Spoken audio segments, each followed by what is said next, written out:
আসসালামু আলাইকুম রহমতুল্লাহ। আমরা এখন এই মুহূর্তে আছি সাতকানিয়া পৌরসভার 2 নম্বর ওয়ার্ডের আপনার ডাকপাড়া এলাকা। এটা ডলুখালের ভাঙ্গন। এখানে এই 2 নম্বর ওয়ার্ডের সবচেয়ে বড় ভাঙ্গন হচ্ছে এটা। ওই সামনে বেশ দূরে এগুলো কি সরকার সমিতির? এখানেও সরকারি সুতারি আছে? আচ্ছা আচ্ছা, মাশাআল্লাহ। এই যে ডলুখালের এই ভাঙ্গনটা, এটা এমন ক্ষতিগ্রস্ত করছে, যেটা ওই যে সামনে আমরা দেখতে পাচ্ছি যে ঘরটা, এটা একটা 1.5 তলা বিল্ডিং ছিল। এই বিল্ডিংটা একদম দাবিয়ে বসিয়ে গেছে, এখানে ছারকার হয়ে গেছে। এবং এটা পানিটা যেদিকে গেছে পুরো এলাকা। এখানে দোকান ছিল কিছু নাই, মানে একটা ছোট মার্কেট ছিল, কিছু নাই, সব পানি। আচ্ছা, আমি স্থানীয় একজন ভাইয়ের সাথে কথা বলতেছি। ভাই, আপনি একটু বর্ণনা দেন কি অবস্থা? আসসালামু আলাইকুম ওয়া রাহমাতুল্লাহ। এই অঞ্চলটি হচ্ছে সাতকানিয়া পৌরসভা 2 নম্বর ওয়ার্ড।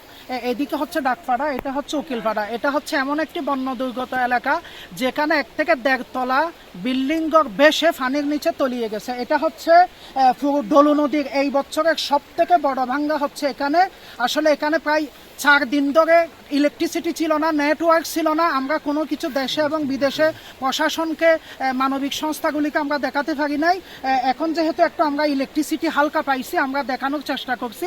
এই জনপদের মধ্যে আমাদের মানবিক ভাই ব্রাদার বাহার, যিনি আপনারা সবাই চিনেন, আলহাজ শামসুল হক ফাউন্ডেশনের উদ্যোগে আমি যখন তাকে ডাক দিয়েছি, সাথে সাথে তিনি আমাকে সাড়া দিয়েছেন। আমি নেট পাওয়ার সাথে সাথেই তাকে নক করেছি, তিনি সাথে সাথে আমাকে সাড়া দিয়েছেন। সর্বপ্রথম মানবিক সহায়তার জন্য তিনি আমাদের এলাকাবাসীর জন্য কিছু ত্রাণ নিয়ে এসেছেন। আমরা তাকে আন্তরিকভাবে ধন্যবাদ জানাচ্ছি। বিশেষ করে আমরা প্রশাসন এবং পানি উন্নয়ন বোর্ডের কাছে আমরা একটা দাবি জানাচ্ছি, এই নদী ভাঙ্গনের নদীর এই রাস্তাটা যদি যথার্থভাবে বাঁধ নির্মাণ করা না হয়, তাহলে পুরো সাতকানিয়ার পশ্চিম অঞ্চলের কোনো উন্নয়ন টেকসই হওয়ার ন্যূনতম কোনো সম্ভাবনা নয়।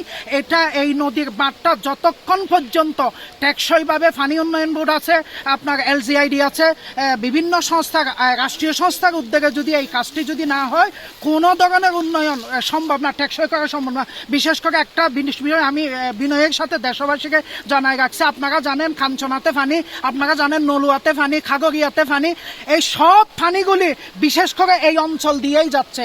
এখানেই যদি বেড়িবাঁধ অথবা সুন্দর সিস্টেমে যদি এটা যদি বন্ধ করা যায়, মাদাসা, এউসিয়া, কাঞ্চনা, আপনার আমিলাইশ, ছরতি, নলুয়া সব কিছুর পানিকে মোটামুটি একটা খবর দেওয়া সম্ভব বলে মনে করছি। বিশেষ করে আমি প্রশাসনের একটি দৃষ্টি আকর্ষণ করছি, আমাদের এই ডলু নদীটা, ডলু ব্রিজের দক্ষিণ পাশে প্রায় ভাঙ্গার মুখ পর্যন্ত নদীটা আগে গভীর ছিল, এখন যথেষ্ট পরিমাণে বরাট হয়ে গেছে। এই নদীটা সুন্দরভাবে বরাট না করা পর্যন্ত, খনন না করা পর্যন্ত সমস্যা সমাধান হবে না। আমি এই বিষয়টাও পানি দ্রুত নামার সাথে প্রশাসনের দৃষ্টি আকর্ষণ করছি। আমি বাহার ভাইকে ধন্যবাদ রেখে আলহামদুলিল্লাহ, আমরা ভাইয়ের আলোচনার মাধ্যমে, তথ্যবহুল আলোচনার মাধ্যমে তখন জানতে পারলাম এখানে মূল সমস্যা কি, এটা সমাধান কি। এই ভাঙ্গনের ফলে আমাদের সেই কাঞ্চনা, আপনার গাঠিয়াডাঙ্গার ওদিকে পর্যন্ত, কেউসিয়ার ওদিকে পর্যন্ত আমাদের পানিগুলো চলে যাচ্ছে এখান থেকে। এইটা যদি বন্ধ হয়ে যায়, তাহলে সবগুলাই দেখা যাবে যে ক্ষয়ক্ষতিগুলো কমে আসতেছে। তাহলে একবার যদি কাজটা হয়ে যায়, তাহলে প্রতি বছর আমাদের এই ভোগান্তিগুলো পেতে হবে না। আজকে যে কষ্টগুলো এখানে পাচ্ছেন, কিন্তু এখানে আজ পর্যন্ত আজকে 5-6 দিন হচ্ছে, এখনো পর্যন্ত কোনো সংস্থা, কোনো সরকারিভাবে এখনো পর্যন্ত কেউ আসে নাই। আমরা খবর পাচ্ছি MP সাহেব আসতেছেন। আশা করি উনি আমাদের এই এলাকাবাসীর আবেদন গ্রহণ করবেন এবং সরকারিভাবে উদ্যোগ নেবেন। আমরা আচ্ছা, পৌরসভার আমিরও আসছিলেন নাকি, জামাতের আমির। এবং আমরা আশা করব, আমরা আগামী বছর যাতে এই দৃশ্য দেখতে না হয়, এই সময়ের মধ্যেই যাতে এটা যথা উপযুক্ত ব্যবস্থা নেওয়া হয়, বেড়িবাঁধের শক্ত, মজবুত, স্থায়ী, টেকসই যাতে এটা ব্যবস্থা নেওয়া হয়, সেইভাবে দৃষ্টি আকর্ষণ করছি। আসসালামু আলাইকুম রহমতুল্লাহ।